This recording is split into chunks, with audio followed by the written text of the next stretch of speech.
Hey everyone, I wanted to hop on here today and talk about what could be the possible missing link that's keeping you in pain. There's lots of issues that are out there that turn into chronic conditions, whether that's a chronic hamstring, tightness, strain, Achilles tendonitis, plantar fasciitis, carpal tunnel. There are so many things that continue to linger for a lot longer than they should. And what is that missing component that keeps you in pain? So that's what we're going to talk about today. So if you're interested in that, stay tuned. All right, so what is that missing link? We're going to talk about nerves. Nerves are the most, or I would say not the most, but some of the most important structures in our body are nerves. They are responsible for all motion, sensation, and control of all bodily functions. There's no start or stop to the nervous system. So the nerves go from literally our brain to our fingertips to our toes throughout our entire body. Lots of branches and everywhere weaves in and out through all of our muscles and fascia and everything. It keeps us moving and functioning the way that we should be. Nerves are meant to slide and glide. And if they're not sliding and gliding and moving well, it can lead to pain. And some of those pain can be, as I said, muscle tightness, numbness, tingling, pins and needles, a burning sensation, any of those types of things. Fascia is what keeps the nerves separate from all the other structures so that they can slide and glide between those structures. When we bend forward, our nervous system, our spine, can get longer by 3 inches, so by 30%. That's how much elasticity is in there. So lots of motion is capable and should be possible if we're keeping our body healthy and functioning and moving the way it should. So nerve motion is essential for adequate nerve circulation. And our nerves are really bloodthirsty. So it needs that circulation to continue to be healthy. And so when we're in these static positions for too long, it can lead to problems. So, and those problems can be muscle weakness, cramps and spasms, nerve tingling, burning, numbness, all of those things.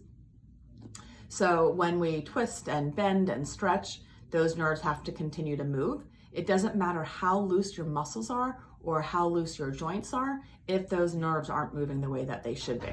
So those nerves can get stuck in certain structures. So let's talk about nerve entrapment. And that is when your nerve can no longer slide and glide the way that it should due to some sort of pressure. So for an example, say you decide to go on a long bike ride, longer or faster than you normally have in the past. And you're seated for a really long time on that bike. And those hip flexor muscles get a little bit overused and can create some inflammation of those muscles just from using them. And where the nerves pass through, it needs a certain amount of space to continue to work. But with those swollen hip flexor muscles, they can get entrapped and not move well. And that can cause pain later, either while you're on the bike or when you get off the bike or the next day. And we have to find a way to loosen all of those nerves up and get things moving. And that blood circulation is important for that. So just like sitting on a bike, any prolonged posture can cause sustained compression or sustained tension, and then the tissue loses their mobility and things start kind of sticking together and not moving the way they should. And we need to have everything moving, if you get my point, because I've been saying that a couple times now already. So what can we do? The main thing is to get those nerves moving and grooving, as I like to say. So there's exercises that you can do. They can be called nerve gliders, nerve tensioners, nerve flossing. So lots of people will call them different things depending on how you're doing it. And I will post another video when I'm done with this explaining why it's important. I have one or two really favorite ones, one for the upper body and one for the lower body. Actually, I have a full body one that is my favorite. So I think I'm going to post that. That is called Bottoms Up. And I'll post a video maybe in my comments after this video is over. So when we do stretching for nerves, it's not like a true stretch where we want to hold it in a sustained posture for too long. We're really, as I said, sliding and gliding those nerves. I always call it nerve flossing. If you hold it for a prolonged stretch for too long, that can actually irritate the nerve and inflame the nerves. And nerves are really irritable to begin with, so you don't want to hold that in the same position. You want to go slow when you're doing these, and you can definitely go up to the point of where you feel that tension or tightness, but you don't want to go into the point where you actually feel pain. So some reproduction of symptoms is totally fine and safe, so don't be afraid to do that.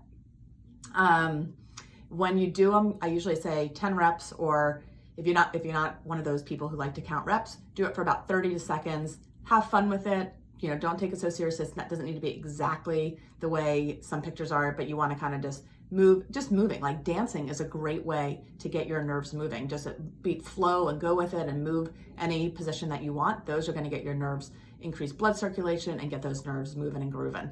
One last thing. So sometimes if you have these chronic problems, I just kind of want to wrap it up here. If you're missing this link and you're doing all these stretches and that hamstring tightness won't go away, or you're doing all these things, this is usually the missing link.